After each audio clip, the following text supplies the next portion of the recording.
Hey Michelle, Hey there. how are you doing? Good. How are you? Doing fine, and you?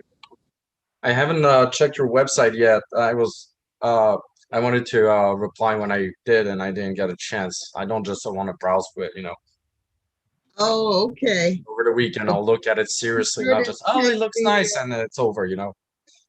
be sure to check the last item on the menu called Book Chat News. I'll look at it. But you had trouble finding the link to get in here tonight? Oh no, it's Oh, Facebook and cluster. okay. Okay. I'll open the door because it's kind of warm here, and I just want to get the benefits of the air conditioning. There we go. Now close this door, and it will work smoothly.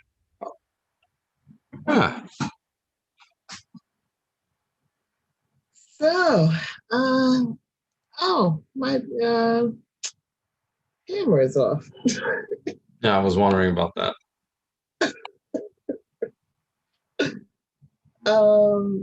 So I think it's just us tonight. I got a message from Gio. She's doing some grandmothering stuff tonight. So how you been? Busy. How about you? I've been keeping myself busy, but not really, not too much. Which is good. Yeah, yeah. I yeah, no, I'm kind of chilled out. Been quiet. Yeah. So, well, since it's just us, we may as well go ahead and get into the conversation. And let me welcome everyone to Reading for Change, a collective journey. We are down to, I think we have 2 weeks after tonight. And we will be finished with our discussions on Debt, the First 5,000 Years by David Graeber.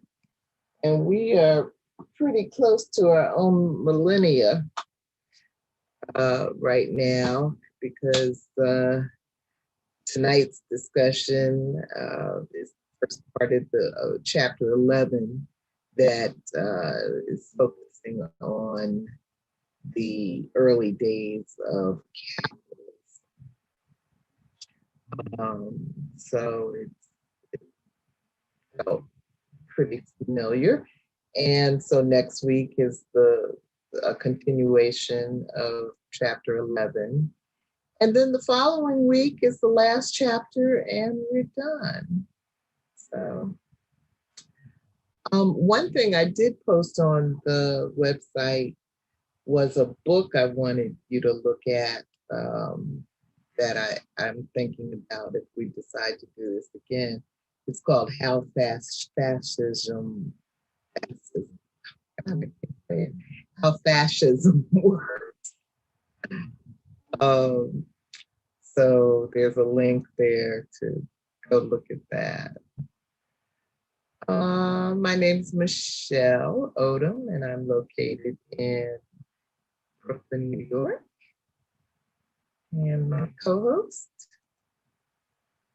Hi, Rick from Queens, New York. Queens.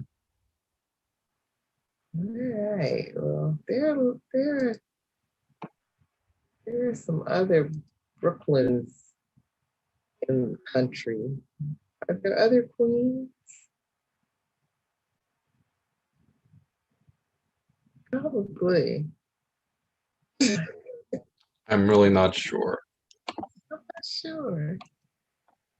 I'm not sure. So, you want me to read the summary or you want to read it? I can read it. Okay. So chapter, I'll bring it up on the screen. If you get tired, it's a long one. So no worries, if can you get share. tired, just throw it to me. No problem. Uh, I see it. Okay. So chapter 11, Age of the Great Capitalist Empires. Summary. He that has lost his credit is dead to the world. English and German proverb. The story of the rise of modern capitalism is told in the first half of chapter 11, Age of the Great Capitalist Empires, from years 1450 to 1971, of David Graeber's Debt the First Thousand Years. It begins with catastrophic events plaguing Europe during the 1400s. At the same time, the Ming Dynasty in China ushered in a new world economy based on coins. By increasing Chinese exports to Europe, China's demand for gold and silver was met by vast resources extracted from the New World by European pirates who exterminated and enslaved native populations. The drive for ever-growing income has been inherent in capitalism from the beginning, and any action is justified by the profit motive. The legalization of interest and criminalization of debt gradually destroyed the moral standards of credit, honor, and reputation that had defined English communities. By the 18th century, the idea of personal credit had a bad name, and the use of coins had come to be seen moral in itself. To seem moral in itself. The age of the great capitalist empires is marked by new beginnings and a return to practices from the past. New things included modern science, capitalism, humanism, and the nation state. Actual age things returning in a different way, including the dominance of gold and silver, vast empires and professional armies, massive predatory warfare, unrestricted usury, and debt peonage, materialist philosophies, a new burst of scientific and philosophical creativity, as well as the return of chattel slavery. Endless catastrophes plagued Europe during the 1400s. This included the bubonic plague, sagging economies, endemic warfare, and skyrocketing inflation. Peasant and urban uprisings eventually led to higher wages and festive times squelched by Puritan reformers. Vast quantities of gold and silver poured into Europe after conquering the New World, but most of it ended up in India and China. In China, we find the true origins of the modern world economy, beginning with how it abandoned the use of paper money. The Ming Dynasty, 1468 to 1644, sparked a new world economy based on coins. Their system of taxation led peasants to flee the land into informal economies, often in illegal silver mines. Failed efforts to shut down the mines ended with the Ming stopping the issuance of paper money, legalizing the mines, and making silver the recognized currency for large transactions and the payment of taxes. As Chinese mines were exhausted, the Ming turned to increasing exports to Europe. This was a time when Vasco da Gama was sacking ports in the Indian Ocean, and Christopher Columbus stumbled upon vast resources in precious metal in the New World. European living standards had plummeted as bankers, governments, and large-scale merchants insisted gold and silver were money and destroyed local systems of trust. Here, too, peasants fled the land and debtors were exported to the colonies as indentured laborers and drafted into colonial armies and navies. Native populations in Mexico and Peru were largely exterminated to extract the resources in demand by China. In part one, Greed, Terror, Indignation, Debt, Graeber cautions against using modern economic methods in analyzing 16th century behavior that led to contemporary practices. He questions the motives and behavior of the conquistadors, which he argues differed from most other people. Conquistadors, like Hernandez Cortes, were always in search of Hernan Cortes were always in search of more treasure. Cortes and many of the hardened criminals who sailed with him were motivated in part by getting out of debt. Cortes double-crossed his men, shackling them in debt, and they then became the people in control of the conquered provinces. Modern capitalism is driven by a goal of producing a steady growth in income. Its formula of explore, conquest, and extract does not consider the humanity, needs, nor consequences of those it preys upon. It has been this way from the beginning, using debt traps to ensnare its victims. Graeber explores the logic of money and psychology of debt. He observes how modern capitalism leads us to see humans from a cost benefit perspective, with any action justified by the profit motive.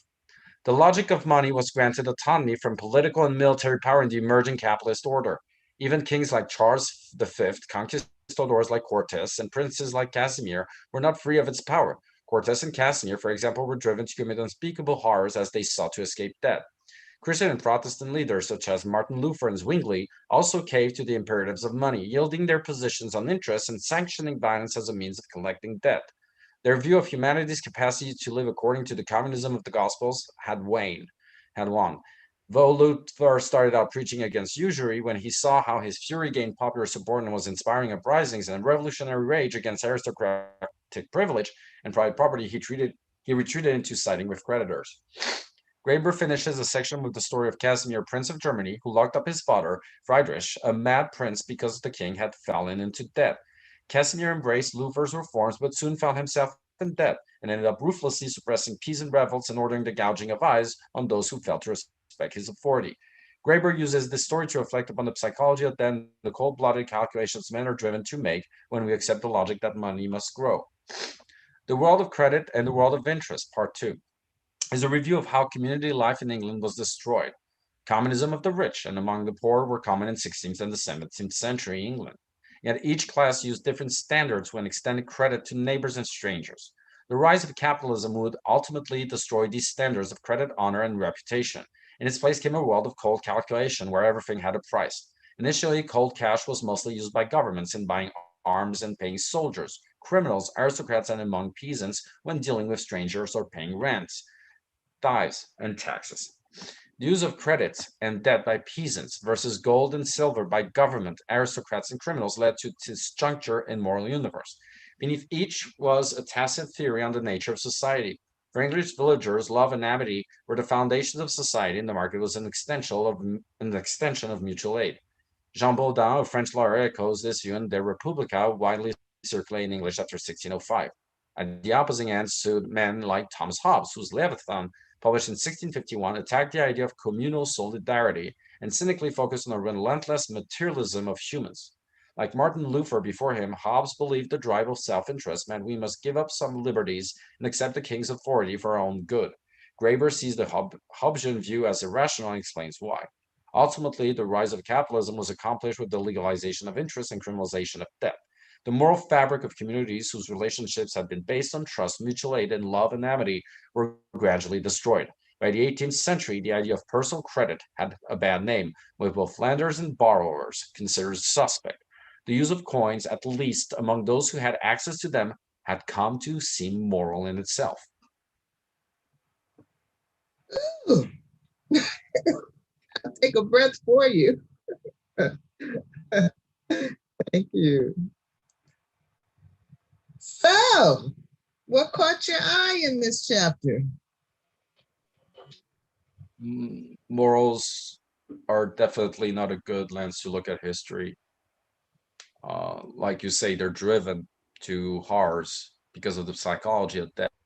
But the problem with that is in a society where, with this materialism, there's one idea that rose that had very little power for centuries, not because people were oppressed, but the idea of freedom, free will, that the individual can actually make a difference.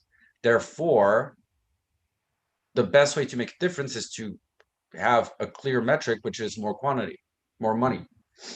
But technically, in the world of qualities, in a world where it's not about quantity, but the quality of life, the individual doesn't have free will. We're determined by the environment. We have to be respectful of what's outside of the individual. And I did notice that in Graeber, that's very important in materialistic philosophies, the idea of not free will, but the idea that pleasure and there is no happiness and there is no sadness. Well, it's only joy, it's only pleasure and pain.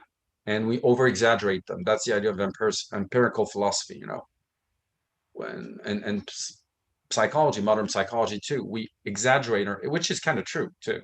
Animals don't do that. So it's interesting to see that it's a very contradictory world where you have on one point materialistic ideas, on the other hand, you have a lot of rational philosophies justifying morals. So the disconnect in Western civilization is that what supports sciences, military, the army, politics, is empirical philosophy. Nothing that we know comes from another world of ideas, or there's no other reality than the material reality. And rationalistic philosophy, no, ideas are independent from us. They exist in their own right, but they're not material, because that justifies the dignity of the individual from the Western civilization. And so, democracies weren't born out of a need for justice in Europe, but to affirm the shift in power. People now mattered. People now had an impact. They had money. You had in France in the 18th century a representation of this whole disconnect. You had noble people who were extremely poor, homeless, actually, because their little castle was in ruins in a safety hazard, but they would live there in the cold, no domestics, but they had one privilege, to bear arms. That's actually why the American Revolution gave that to everybody, because only aristocrats could do that. And you had very rich peasants on the other side that were called big farmers, fat farmers, actually, in France. And they were the ones who managed to become landlords in the noble sense through buying a land. So they inherited the title from the land, not from because people had died. So they were collecting debt from other peasants. And that led to the revolution. Originally, the first slogan of the revolution is "Long live the king." They wanted the king to become absolute again. They were for Donald Trump, if you will, somebody who would beat these fat farmers, general farmers, they were called, at the entrance of cities. They would tax people on bread, and there was a rumor that they would keep bread, and probably was true, in basements to make prices skyrocket. So people would be desperate for bread, and they would buy. They would get in debt too. So these were the people they were after. And also local landlords who were partying and not doing anything anymore in terms of war. And so they wanted the king to intervene. The king got his head cut off because he tried to flee. And that was a betrayal. But it's interesting when you look at how debt works. Debt can only work if you know you can pay back. It's not just anymore, it's really about morals, like, that's why I say morals are not important. It's a lie. I agree with Nietzsche. It's not about being immoral. Don't be moral or immoral. Be amoral. Don't tolerate this idea of good and evil, because they don't work and they shift a lot. And yeah, so it's very surprising to see this world where debt teaches people they're powerful, because you cannot repay debt unless you're powerful. And remember, these ancient societies we looked into the book, they had a debt that could not be paid back. Jesus, the gods, whatever. So just be a good person and thank them, because you won't ever be able to repay a god. Now, you should be able. You're a man. You're an individual. You have power. And that's my conclusion when I read this chapter, really, that we're driven to believe we're individual and we have morals. But that's part of the plan. That's how, it's a natural system, if you will. People are not aware of what they're doing, actually. They're all little, but they all believe they're important. Cortez didn't have an idea why he was doing that. Well, as I see this current call for a king, this current continuing support for Trump, all of this going on in the Republican Party, and I'm just really shocked um, to be coming to the conclusion myself that some people seem to really genuinely want authoritative leadership. Um, and one of the posts that I did, that, you'll see on the website, was kind of looking at that question, what I guess freedom, independence, democracy, all much more demanding um, than it is to just have somebody say, this is the way it is, and do this and don't do that. Um, Here's a question. Why do we believe no democracy means authoritative regime? That's a Hobbesian lie, precisely. why what? That's a Hobbesian lie. That's typical of Hobbes' philosophy. If we're not in a democracy, people will abuse each other. Wait, are you sure? Groups will abuse minorities. Wait. Are you sure? Because my big problem with the idea of democracy is that remember how it was built, this democracy, this modern democracy. At first, only men who paid taxes, so who own land. French Revolution. They were like, everybody votes. Like, what? No slaves? They tapered down. Women, no, you can't vote anymore. But for 5 years, and then slaves, sorry, we gotta enslave you again. What? Seriously? So they moved on. Then it was people who had um, done the army and paid taxes. But then it was those that paid taxes, had done the army, never went to jail.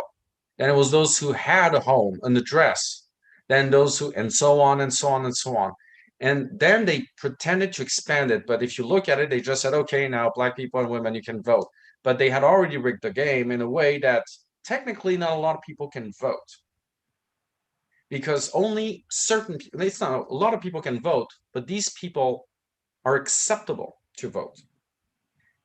If a prisoner or a murderer is in jail, they should be able to vote. I'm sorry. It's just, I thought equal rights, not we're equal rights. You can't, if you remove a right, it's a privilege. If it's, so I don't believe in democracy at all. I don't believe in parliamentarism. And I don't believe in communism as well, because technically nobody wants to put in the work to be a community. Not because So originally you would rather have a king?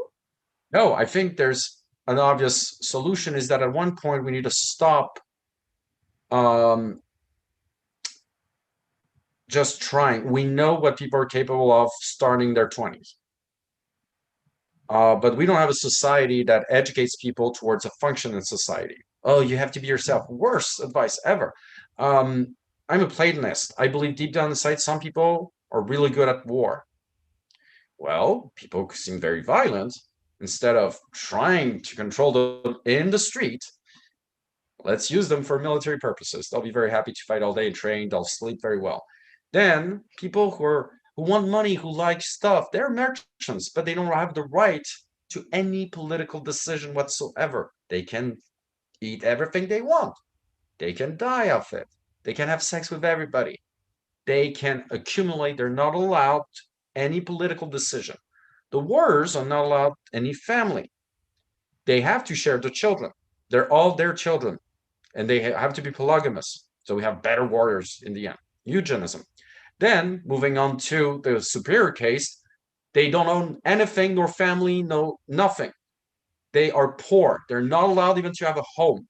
They're guests, and they make all the decisions, political and warfare, like an economy. That's the Platonist Is, model that is, people said that's fascism. Like, no, actually, it's not. is The what? people who rule have to be poor, and people who don't rule can be as rich as they want. Middle have the words that like you can't touch my friend the Brahman, the philosopher. And is there a name for this model of The Republic, society? the Republic by Plato, 800 pages. Plato? No, but it was it never happened, and it's a case system, but he's very tolerant. He says no. By the way, it's not based on birth. What do you mean? Well, if we see among merchants, we have a very cool warrior kid that's really strong, kid kicks everybody asses. We should definitely transfer him. But what about his mother? Exactly. Stop with that. Children don't belong to people. They're the future of the species. Like animals, we should take care of each other instead of, or we can be lions and kill the children of the women we want to take. No, this society, in Plato's, it's really let's transfer children from one section to another, depending on their, if we see the son of of a philosopher is a total douche and just wants to play video games, yeah, obviously merchants. I never had this child. I'm not supposed to have one. Kill him. That's a capital punishment. But no, Plato's capital punishment is they give flowers to people, they honor them, say, now leave the city. So it's the actual description about poets. Say, we need all poets, musicians out of the city. Why, Plato? They distract people from reason. People should be thinking all the time, and instead they relax and they have entertainment. And Plato has a point there about entertainment using you to virtual things instead of reality. Said we need to remove these poets. They're really cool, but give them flowers, honor them, give them some food, some weapons. Say, get out. That's the Well, description. maybe that's the model. Maybe that's the direction we're headed in. Well, But we're poets, definitely think about it. headed somewhere. Huh? In Plato's world, poets just for it's not our modern poets. Poets, when you know ancient Greek culture, they were morons. They were celebrities. That means we would have checked all these people talking on the radio saying what I'm asking questions with flowers. Get out. Hey, Mike Lindell, thank you for the pillows. Get out. Hey, hey, Kim Kardashian, thank you for the. I never watched your reality show, the porn video. Have a good one. So I'm more on. I believe in the perspective of a better. I think we lack imagination about what could work politically. We're not realists. Like there's this Tosh.0 comedian who said one day 90% of Americans have jobs. How is that fucking possible? Who's hiring you morons? And he's kind of right. Like, you know, so I don't know. I lost my Well, train. I'm not giving up on the idea of democracy, and I know it has never uh, been 100%. It has never worked perfectly. It is But Michelle, challenging. what happens when 85% of the population votes to have you segregated? That's democracy. And that's a problem with democracy. It's quantity again, not quality. Here's the thing. Do you want everybody to vote what's the best medical procedure for you? Or do you want to vote? Ask a doctor. And this is my point. Okay, for healthcare, we elect only doctors who've been doctors for real. There's evidence. They're not allowed, they need to actually turn in an exam to run for Minister of Health. Same thing for okay, you want to be a mayor? Yeah. What do you know about cities? I live there. That's not good enough, man. Do you know urbanism? Seriously, that means forcing people. You can't vote for whoever you want. You can't vote for a bunch of people who have the actual experience, and nobody will want that because Well, I'm not, I don't object to some tweaking, some some improvement.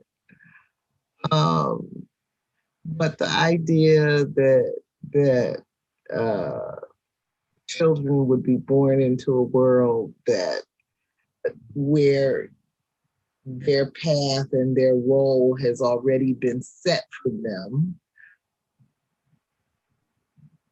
doesn't. coming from a guy who started as a mixed martial arts Olympic champion in ancient times. I'm saying mixed martial arts. It was Pancras, which was way more violent. Plato means large shoulders. His real name is Aristocles, if I remember. He was from the aristocracy.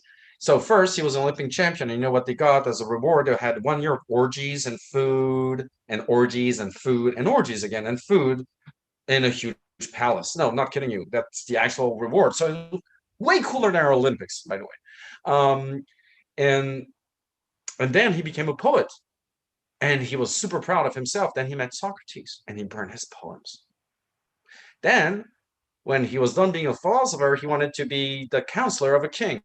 The problem is that he thought the king wanted to talk about morals and ethics. No, the king wanted to know about philosophy, about, how do you gauge a catapult to destroy a wall? I need to invade that place. And since Plato couldn't deliver because philosophers back then didn't really understand movement, he was thrown in jail, then sold as a slave. His friends had to pay back for him. So then in the end, he became a hermit. So coming from a guy says we got to set the rules from childhood. Like, dude, you've been through 4 or 5 phases.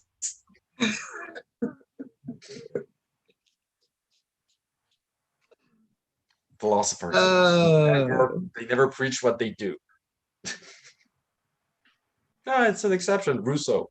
You know, Rousseau abandoned, got a 15-year-old pregnant 7 times, was very Catholic and stuff, and got her to give the kids to orphanages each time. And he always says, oh, she seemed a little sad after that. But you know, she's simple. She doesn't understand it's better for both of us. That's a guy who hey, invented that's the inspiration of the human rights. Rousseau. He's the one who wrote the dissertation that inspired Robespierre and these guys. It is a beautiful dissertation of the origin of inequalities between humans. No, men, because he said men, because women, not human. pigs. But speaking of children, let's look at question 16. I will read it, share it.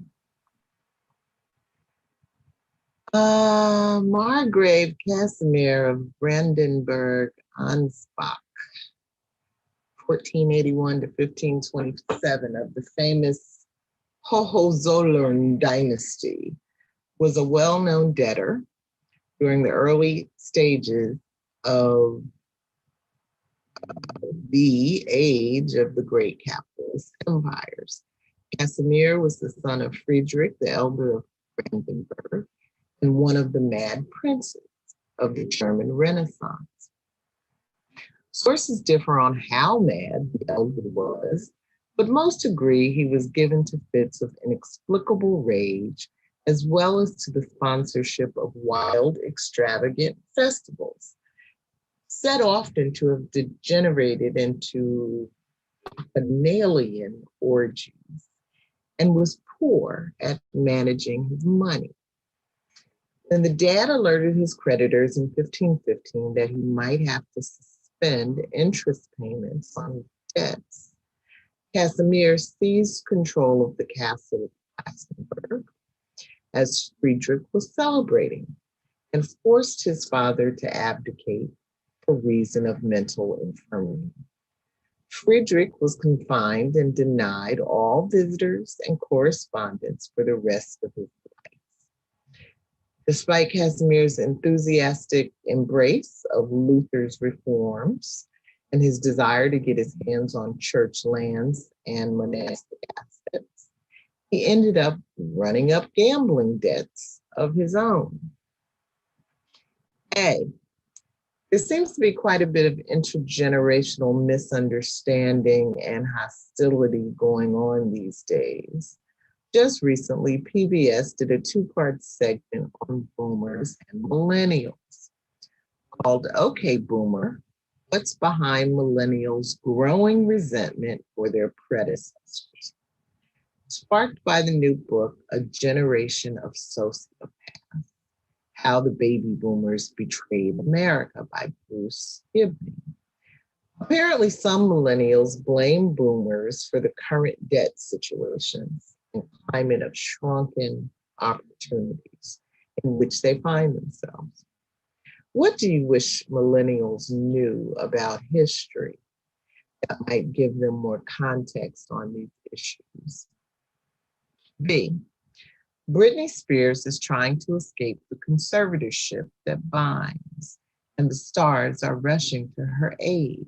Madonna, for example, recently posted, "Give this woman her life back. Slavery was abolished so long ago. Death to the greedy patriarchy that has been doing this to women for centuries. This is a violation of human rights. Britney, we're coming to get you out of jail." In what ways does Spears' conundrum illustrate some of the tendencies of money Graeber describes? C. We see in the father-son story of Friedrich and Casimir that the younger generation didn't do much better than the elder when it came to debt. What message do you see for millennials in this story?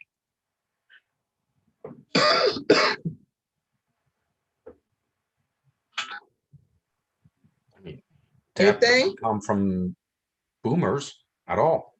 It's a lie. Boomers just consumed, paid cash, didn't have debt. Big difference. They went through an age of a golden age because there's something they do ignore. After World War II, the deal of Americans, the GATT Accords, the Marshall Plan. Thank you, Americans. It was very Well, simple. No, the money I, was the deal was very simple. You Europeans and Japanese will buy your shit massively. You will do certain industries for us. Greece, only harbors. What? But what about France? We don't like you talking to us like that. Be careful. We're leaving NATO. Okay, here's a check, but whatever. So at first, that was the deal. Americans got extremely rich from this war tribute. It was based on gold as the metric. Then something happened. Americans got better lives. They left farms. They started being in cities. The 60s, this hippie generation is a generation of spoiled brats. They have everything, that's for sure. But as much, millennials have even more. So these people just lived through that era naturally, not overthinking it like everybody does. While in 1971, the French, something had changed. So because Americans were becoming richer, they wanted more stuff. The problem was Americans were getting too rich for the market. So now Americans were starting to try to sell their products, to not sell their products, but to buy products from overseas and products from overseas to give them stuff. So now Americans were starting to get in debt. It was the reverse order. European countries were in debt. Now it's the reverse order. Debt was still there with a compounded interest rate. In 1971, Pompidou, the French president, yelled and said, Americans have our gold at Fort Knox. That's the thing from the World War II. We want it now. Enough. They're controlling currencies, and we know there's going to be an oil crisis. So they sent in, and I'm not lying to you, 4 submarines to American waters. So what did Nixon say? Yeah, to get back their gold from Fort Knox, which is not too far, and say want them on these submarines, and we're leaving them so that Russians can find us or whatever. Nixon took the decision under Kissinger's arm to unilaterally end the Bretton Woods Accords that created that world order. And all of a sudden, the gold was no longer the reference currency. It was fiat money. And guess what was the strongest money in the world? Dollars. So all of a sudden, the French gold lost 80% of its value. And France was in debt, technically. So the debt is not due to. Did the U.S. put their gold on those submarines? No, yeah, well, the French didn't really want it anymore at that point. After they had done that, like, you could keep it. We'll come back later. You know, we're trying to act tough. Forgot that we were no longer the Napoleonic Empire at all, and that we kind of had lost everything in just a mere century. So whatever. And then your kids on the block were just, we thought we could take on them, but nuclear weapons and Russians. But so story of France. So yeah, no, and the thing is that debt is entirely driven from what started with colonization, the early 16th century. All this debt, all this consumption debt is financing a world order and was settled 80 years ago, and it's have an evolution since then. What destroys the economy is not personal debt. It's people making debt into a business. Oh, you don't have money for a house? Here's a loan. You don't have, here's a loan. Here's a loan. The economy cannot sustain. Wait, you can't pay for a house? So either two solutions. Work more, get a better job, or the system is crazy. Nobody can buy a house without a loan. Shouldn't be that way. So the idea that money must grow is behind debt business. That's the best way to make money grow, by getting people to pay even more than they paid originally and only pay you constantly and every month. It's sorry to say that, but that reminds me of feudalism. You owe me every month, otherwise I will kick your ass. It's a mob mentality. So Yeah, it's surprising to see that millennials. First of all, millennials were 40 now. We had 20 years to change things, and we voted for Trump. So yeah, whatever. And we spent our whole time talking about Harry Potter, Star Wars, Tolkien, and complaining about how the new versions suck. And you're like, that's my And generation. We are and worthy of a genocide. We are worthy of a genocide. Please come and destroy us. Please wreck us. Leave boomers alone. Leave Gen Z alone. Destroy us. I'm not against boomers. I'm not against Gen Z. I want us to be destroyed. I'm asking. I will die first. Please give me the gun. well, the boomers are not perfect for sure, but it does distress me to see this kind of intergenerational conflict being fed because I guess to my question of what is it that I would want millennials to know, about history, it's that this is some deep doo-doo that we're all in, and it goes back far. And each generation comes along and they do whatever they do. Maybe they try to make some changes, maybe they just party hardy, um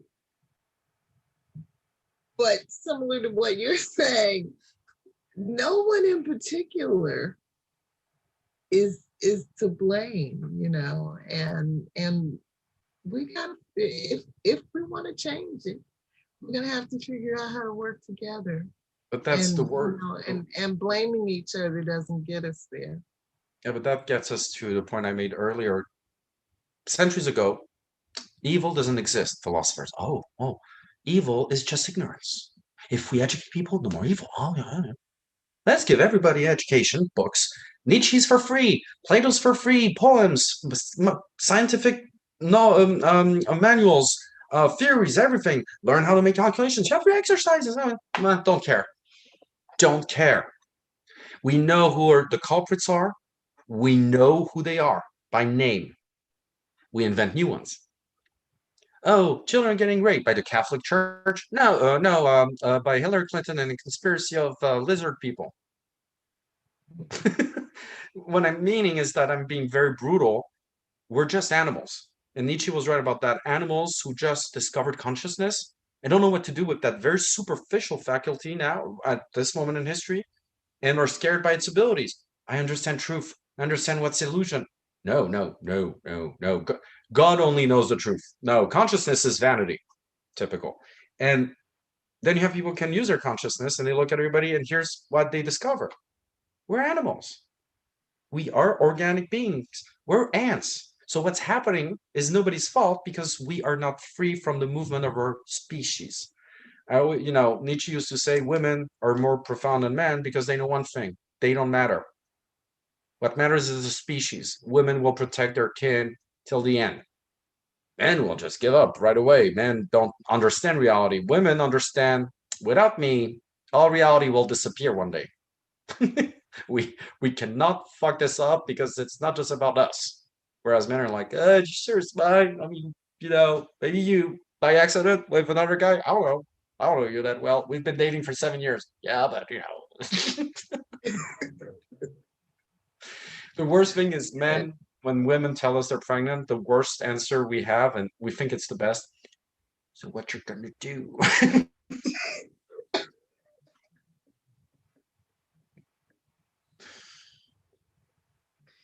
Yeah. Oh man, oh man.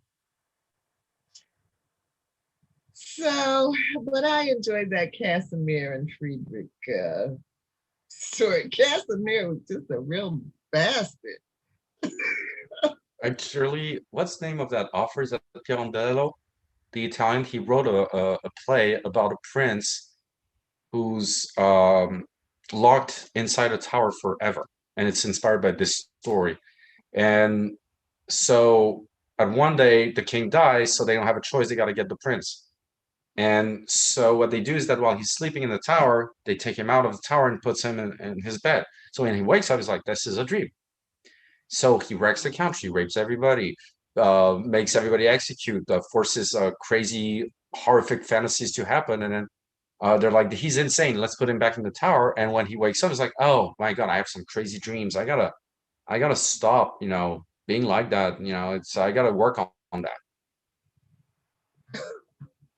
It's an incredible. It's called Life is a Dream. And it's brutal because the guy he's not doesn't have any guilt because it's a dream. He's like, yeah, no, I'm good. I'm back in my tower. So the whole process works really well in the narration. Well, as I was reading this passage, I was feeling some sympathy for Friedrich, the king. And then, I did my picture thing, and I found a picture of the castle of Plassenburg. You're still And around. I said, well, Oh no, they had money. They had money. But the book that really states about Cortez is something important. For example, he disobeyed the king. The king told him not to enter these territories, to stay in Cuba. Don't attempt to destroy my army, my 100 men who did die of malaria, who are still having rather solid stool. So please don't, because all the army was dying. Like, this armor is really heavy under 40 degrees Celsius and 90% humidity. Yeah, but we got to keep it for Spain, for Spain. That's why they slaughtered people in villages. They're pissed. All of Europe creates people who are pissed to the point of slaughter.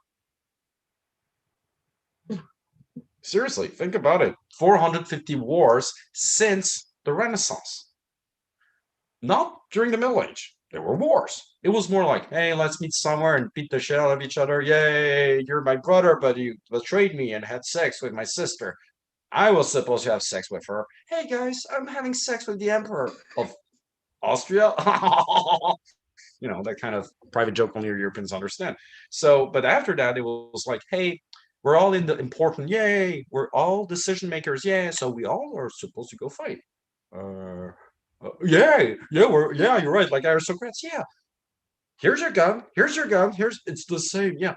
Run towards the other guys you don't know from the other country who doesn't know and kill each other. Aristocrats fought people who they knew, like, hey, who's that with the king of this? That's a kind of motherfucker. We did Christmas together. Seriously, those are stories that happened during the Middle Age. You're with him. Oh man, I didn't know you were with him. It happened. That is chronicled. But the wars after that, it's just, hey, common people, now you're gonna fight each other, but you don't know each other. You don't have a personal thing into that. War before was personal. I'm going to kill the emperor and destroy his land. There you go. But then it became impersonal. So that's why war became an obvious solution. Hey, there's a bad economy. Yeah, it's your fault. No, it's the Germans. The Germans, no, they, they stole shit from us. Well, we don't have any evidence. It's the Jews because they hide stuff. Are you right? They kind of not mix with us, even though we are the ones who told them not to mix with us. Oh, right. so this thing that Black people are caught up in of being scapegoated for all that is wrong in America is really just an old European habit. Oh, yeah, no, in Europe, I mean, I'm not lying to you when it's crazy to see people in France when like Raoul, the guy who did hydroxychloroquine, the whole idiotic thing, he's the origin of that. In Paris, people are saying, you know what? He's a Marseille guy, typical. They make our country look bad. They're French. They've been French longer than French people. The city dates back to ancient Greece. But the joke is it's the capital of North Africa, even though they're not Arabic, they're white. So within the country like Brittany, they're all alcoholics. During a football game in Paris, they said of my region, insensuous, trisomic people, welcome to Paris. A huge sign like that, in everybody was angry. At the same time, in alcoholics, yeah. So it's really European. I always tell white supremacists, no, don't put me into your thing. Why do you mean? There's no white people. Why? Because if there's white people, there's so many racism we're missing on. Slovenians. Why did they have to become independent and create a war in Yugoslavia? Hungary. What are they doing here? They're in Asia. They should be in Asia. You're intra-European racism between regions. Bavaria. We're Catholic. We're not like these idiots from the north or Protestants. The north of Germany. Huh. The east, poor. The west, rich. Pricks. Seriously, it's all over the place. And trust me, there were slaughters between regions. We were colonizing each other before we started colonizing elsewhere. The last colonization of France in France was Corsica. They still speak Corsican. They refuse, to lose their traditions. But they've been colonized. The Basque Country, you heard about terrorism there.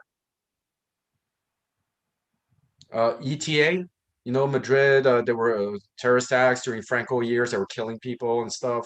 They were communist. That's a small place, which is very strange to most historians because we don't understand where they come from, these guys. They're a different race. Why? Because they speak a language only Finnish people share characteristics with in the world.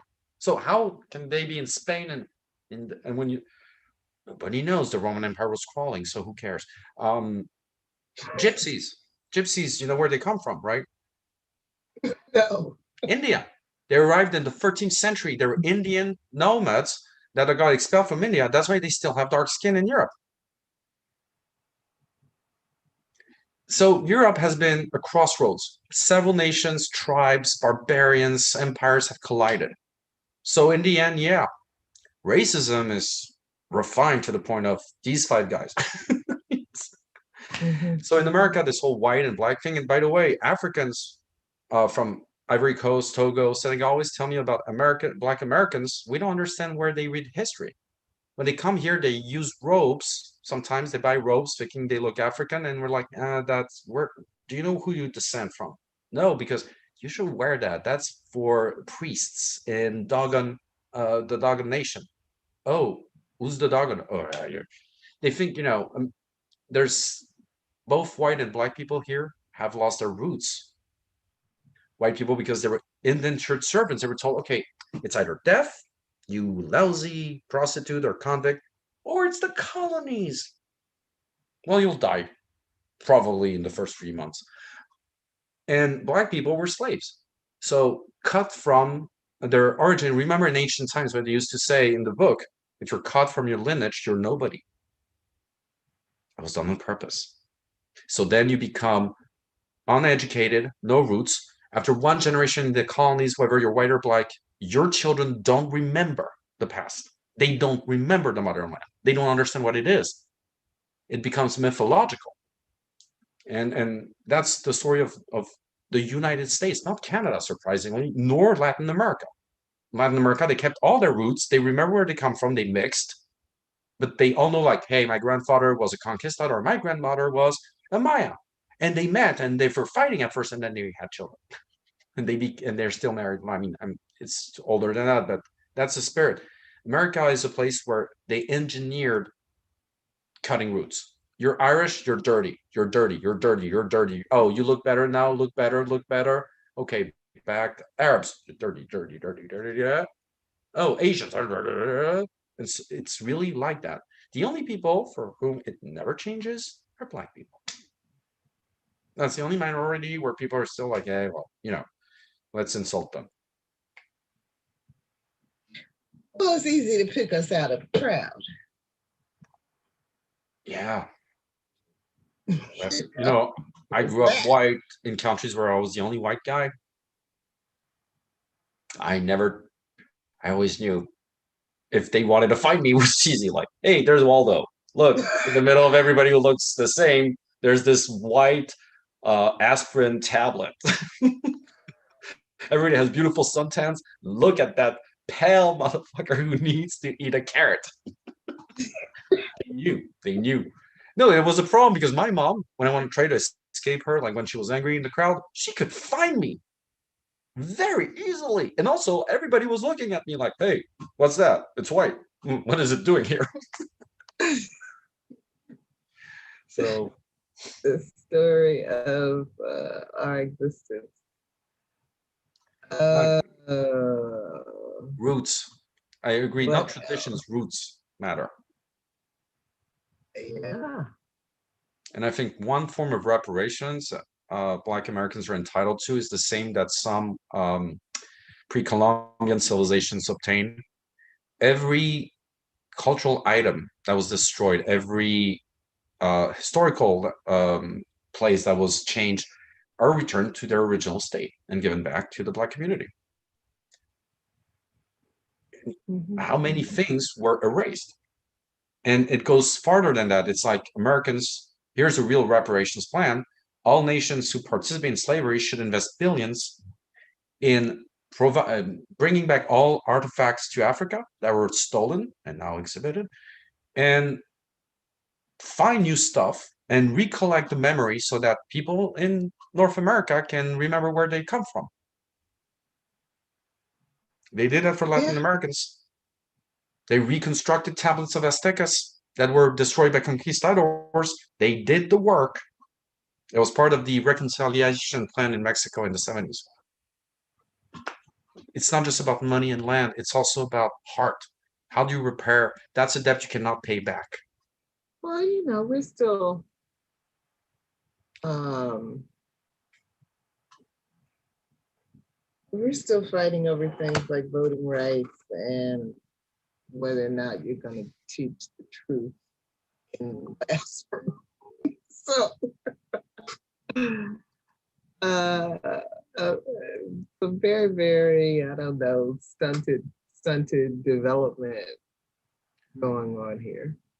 But I think there's also a part in that that's beyond racism, or that's still racism, but beyond even that, is that Democrats made Black people into so-called allies by definition.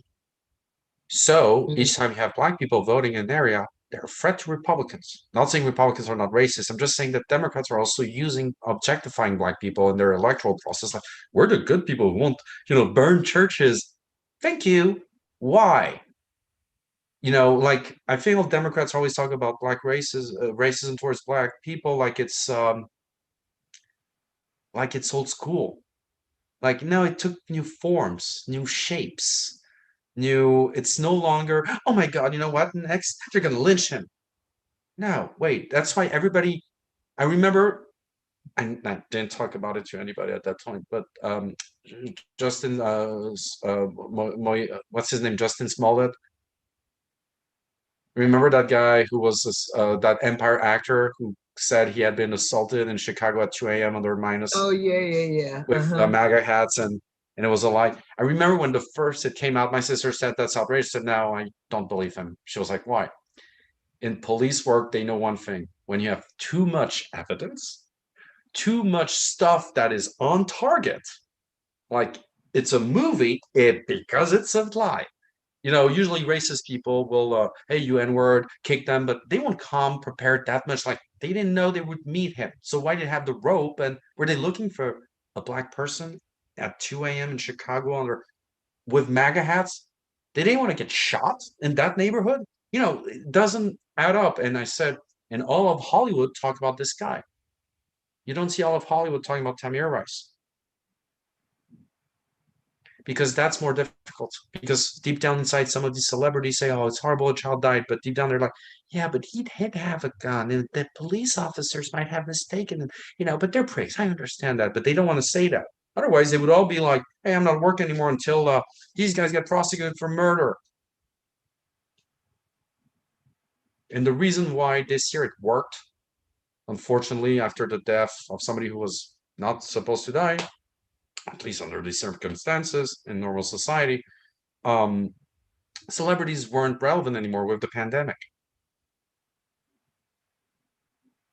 They disappeared and people went into the streets because all of a sudden they were no longer thinking about all the BS of PC culture, fighting each other and fighting so-called enemies from nowhere. And they weren't worried about that. They were thinking really for once. And then they came back to the old. So, and again, this whole puritanical thing about, racism and denouncing it on the internet, it's morals. It's not efficient. It doesn't free all the black kids in jail for minor offenses, couldn't pay bail, couldn't pay the probation officer, not on time, didn't have the full money, go back to jail. Lost my apartment, lost my job, you need a job to get out. But where can I find a job? I've been in prison twice to them. They don't care that it was for a minor offense. They're like, oh, if it was that minor, why are you been there for 6 years? So what do I do when I come out? I need money. My mother's now sick. I've been 6 years out. Of course, I got this friend. Yeah, it's just 2 packages. And god damn it, they got me. And that was 20 years. Now nobody's going to believe me. I didn't have a choice. So yeah, nobody cares. It's terrible what I'm saying, but nobody cares about that kid. That kid, there's so many things wrong with his life. His mother would have free healthcare. He wouldn't have had coming out of prison to sell drugs, but he wouldn't have been in prison in the first place if there wasn't the stupid law saying you can't have a bike on that line, because if you do that, that's technically very dangerous. So we already there's been reports on you. We're going to investigate. Oh, is that bike stolen? Hey, why are you resisting? Okay, so you were on the line, you're resisting arrest. 3 months. It starts that way. So, but it's just I'm sick and tired of people not realizing there are special, simple actions. Visit them, visit prisoners. There are programs for that. Become a lawyer if you want to change the world a little bit, but don't work pro bono for people in jail. Don't work for and work even. And here's how to make the world a better place. And the Christ taught that to people in a way. Help the criminal. Help the junkie. Help the prostitute. Stop helping just good people who deserve it. Man, it's not a contest. If criminals are helped, they're going to stop being criminals. Otherwise, shoot them, but make a call. Either it's utter fascism, or we have a society that tries to work with humans, not with you shall be that way. No, it doesn't work. Or there's another world. Let's look at question 13. You want to read it? Sure. So question 13 is, the church had been so uncompromising in its attitude towards usury because it recognized the potential of money to become a moral imperative unto itself. Even human relations become a matter of cost-benefit calculation. Clearly, this is the way the conquistadors viewed the worlds they set out to conquer.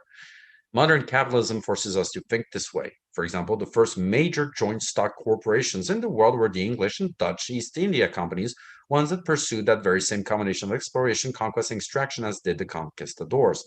It is a structure designed to eliminate all moral imperatives but profit. We've chatted a bit about the rich heading into outer space. Do you suppose they liken themselves to the conquistadors on the mission of exploration, conquest, and extraction? The rich are now selling tourist trips to outer space, apparently. What do you think about this? Instead of seeing each other as fellow human beings on life's journey, Graeber is saying the church recognized how money could lead us to viewing human beings as a means to an end. Do you think this is something we should try to guard against as individuals? And if so, what ideas do you have on how to do so?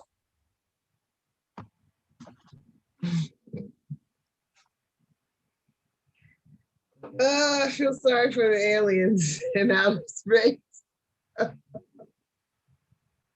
The humans are coming. The humans are coming. Or maybe aliens are those who found a way to do it even better than us. Let's eliminate all differences between us. Let's be equal, perfectly equal. Now we're efficient and we will eat all planets. That's what made me think about that question as you were talking about the extremes between fascism and a caring world. That, maybe there is a super civilization or a super mentality out there in outer space that can do it better than us, because we are. Well, we did something stupid. There's one thing I blame the boomers for. All that money should have gone into spaceships. Instead of that, we got Facebook. And yeah, we should have conquered Mars. Because here's the problem now. We don't have the technology to leave this planet. We won't have it for the next 50 years because nobody's going to overinvest in it. Even rich people cannot. No, fusion, it's only states and even that. So what they're doing now is I tell people, no, they're not going to conquer space. They have a base on the dark side of the moon to escape when we all die of climate change, war, disease, famine. Oh, and it happens at the moment they test their airplanes during the pandemic. Oh, it's time. It's time. Can we escape this rock? Or who are you? Are you what do they call it? Human, right? Yeah, I'm a human, Mr. Bezos. Oh, you're so cuddly in a way and so repulsive. They're all testing Brunson like, oh, it's time to test my airplane. Rock and roll, man. I'm out of here. Like, can we come with you? Yeah, for $17 million. It is Why do you need amazing. money in space? It's just a habit. I'm used to asking. Yeah, yeah. But I guess in a way that is like what it was like for the conquistadors. They were just out there on the open waters, not knowing what they would encounter. Oh no, they knew already. Conquistadors are not Columbus. They're after that. They're the guys who were sent by the King of Spain to, okay, they've got gold. Yeah, and not just gold, like tons of shit, tons of shit.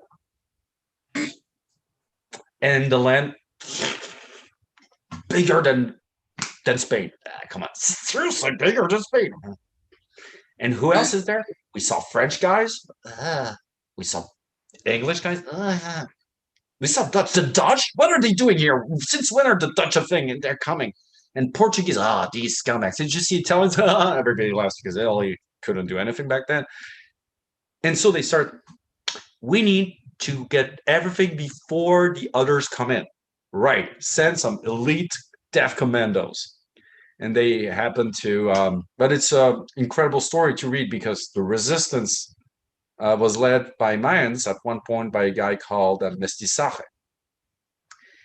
And the Spaniards learned it was somebody who used to be a help to Cortes, who had been enslaved by the Mayans after his ship was wrecked before the Mayans were discovered. It was the Aztecas they were fighting north. He was enslaved for 10 years and then protected, if I remember, somebody, a priest from a jaguar, and fought the jaguar and managed not to kill the jaguar, but tame the jaguar in a way, and jaguar ran away. So they were like, this is a sign.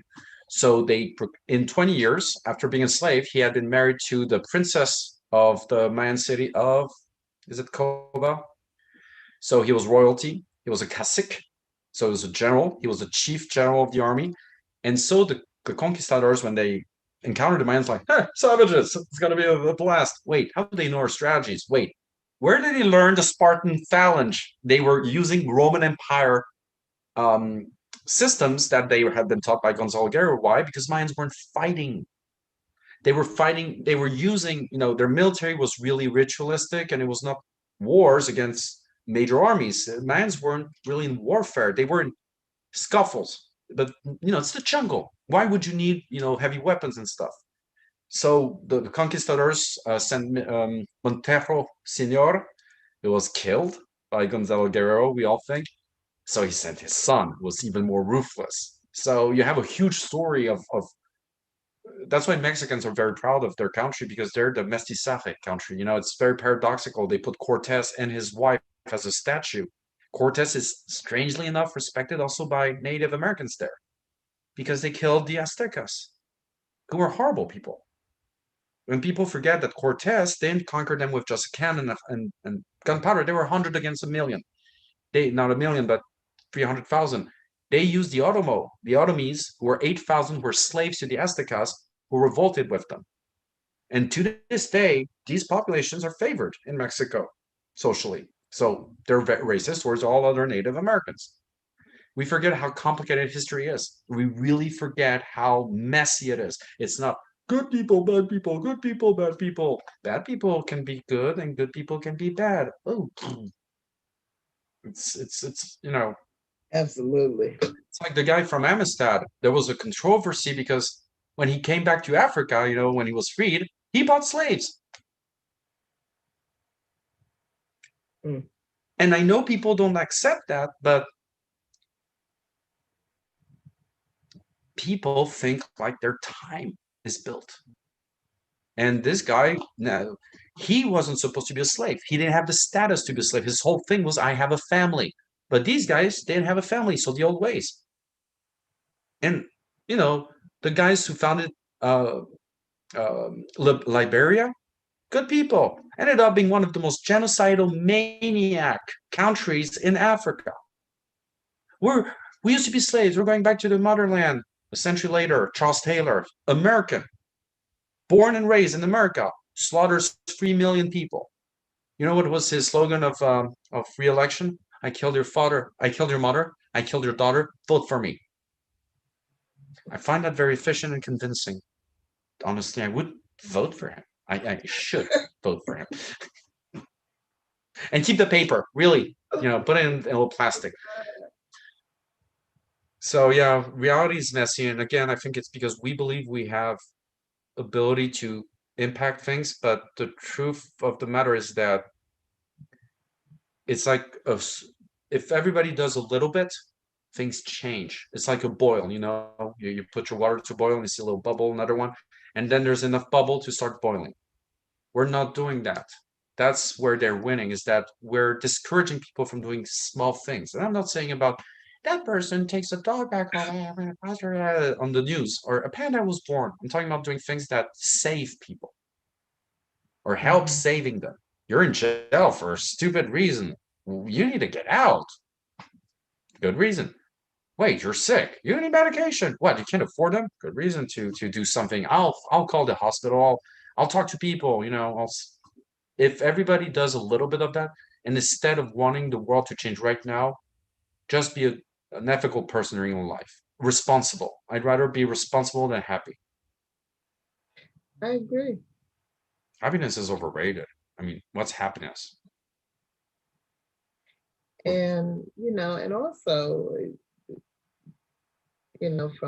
from a change perspective, the more fascistic, the more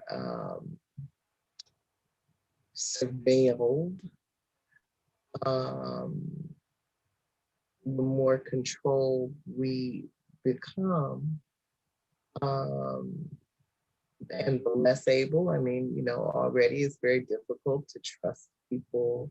And that to me is the overarching message for this part of the chapter is Graeber's really looking at how the social bonds of communities were broken, the actual step by step process Mhm. of how it happened.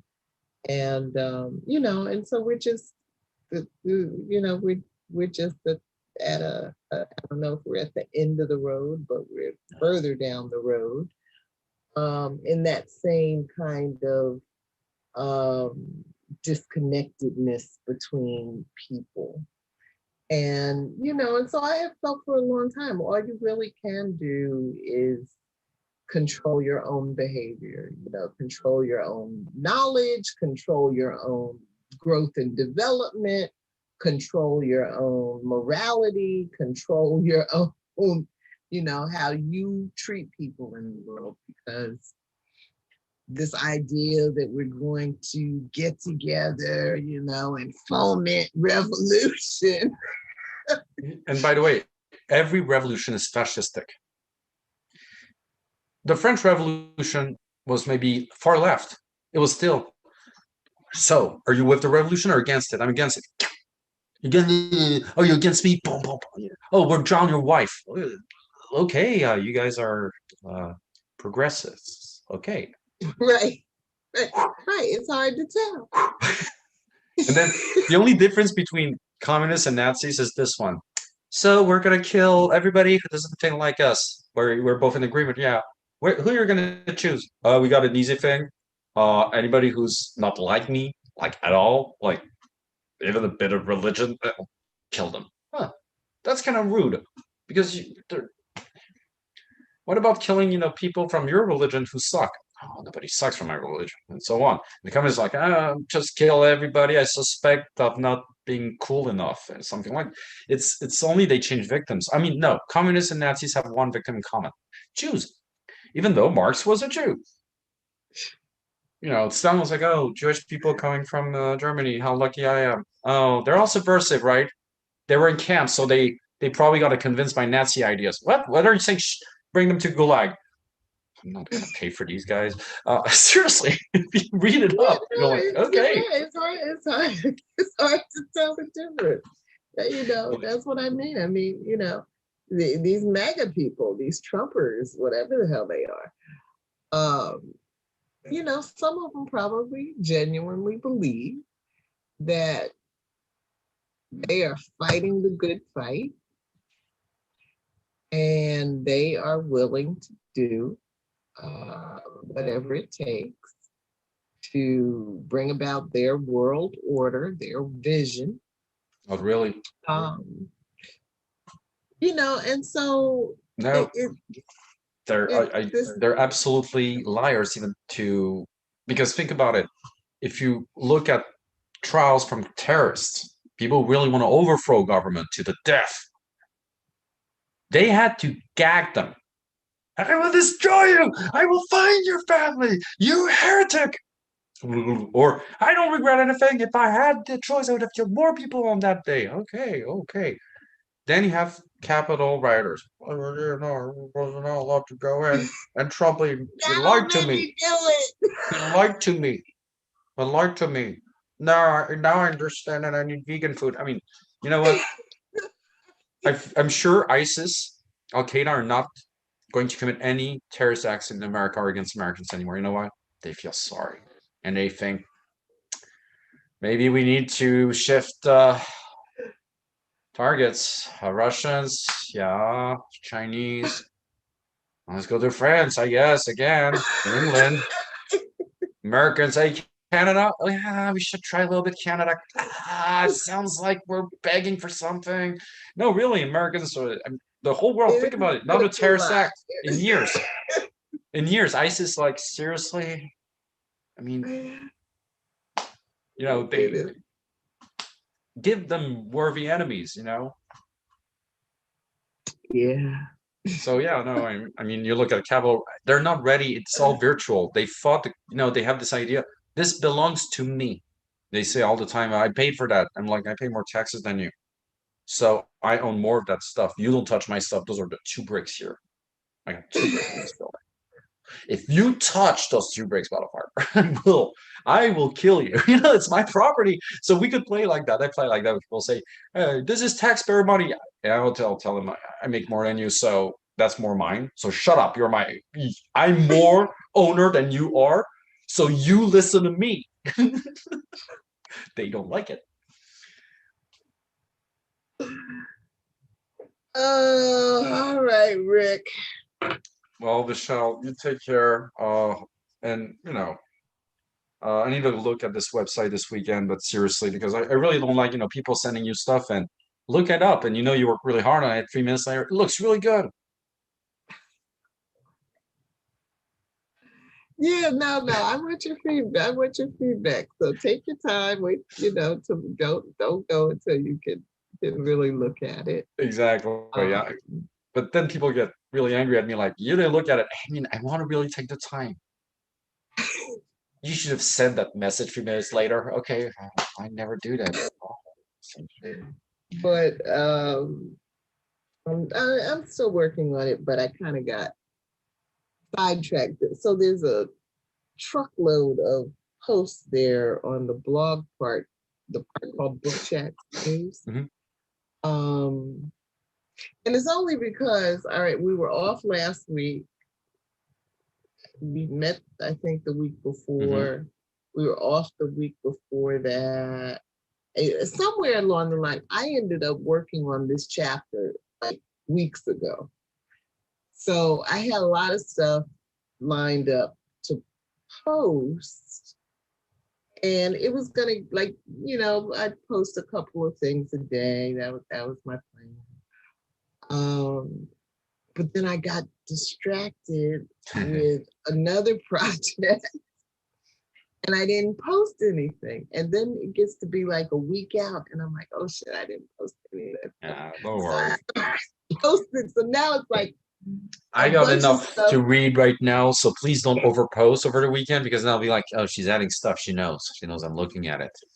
I see what she's doing. I don't think I'm posting anything this No weekend. worries. Well, Michelle, take good care, and depending on how things evolve, hope to see you soon in person. So let me know. Well, after we get through Delta, then we've got Lambda. So Oh no, no, Lambdas is old school. We have Epsilon.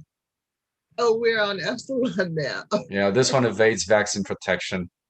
It's in the Amazon. Good. Yeah, that's why they're saying a booster. I'm like, you don't know if it's going to work against Epsilon. We're testing against Delta. Delta's old school. But money. I know, but more money if you wait a little bit. More money. So, capitalism, money. Oh yeah, see you soon. Give me money, much money, more money, more money. I see, a capitalist like that money in the morning, and then the clock starts at the clock station. Money, money, money, money, money, money, money, money, money, money, money, money, money. It's like the Matrix, but it's only dollar signs. Oh god. Take good care, All Michelle. right. Have a Have a good good one. week. You too. Bye bye.